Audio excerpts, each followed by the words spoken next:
Hello guys! Ito yung isa sa mga pagkain na gustong-gusto kong kainin pag nandito ako sa Pinas. Ayan, lumpiang toge. Palibasa kasi hindi ako nakakapagluto nito sa Japan. Kaya eto, pinagluto ako ni Mama. At nung sumunod na araw, ito naman ang niluluto ni Mama. Ginataang kalabasa with alimasag. Ayan, wow! Ang lalaki ng alimasag. So, ganito pala ang pagluto nito. Bago mo pakuluan, lagyan mo muna ng asin. At hindi mawawala, syempre, ang sibuyas at bawang. At ito naman ang mga gulay na ilalagay. Syempre, pangunahin ang kalabasa at meron ding sitaw.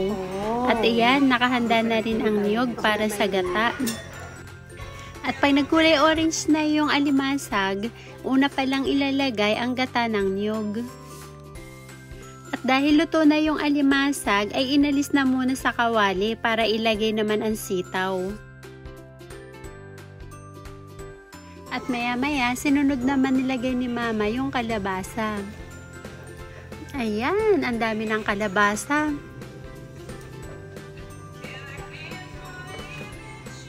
At maya-maya lang ay inilagay na ni Mama yung natitira pang gata ng niyog at saka tinimplahan.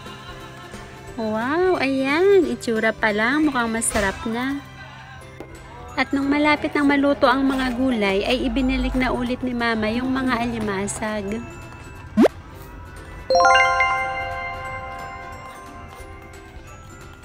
At pagkatapos, saka inilagay ang malunggay. Napaka-healthy. Ang daming malunggay na hinilagay ni Mama. Masasabi ko na the best talaga pagluto ng nanay. Wow! Ayan, luto na. Sarap! Yummy! At sigurado, mapaparami ang kain namin ito. Ayan, time to eat! Kainan na! Salamat sa Diyos sa masarap na pagkain.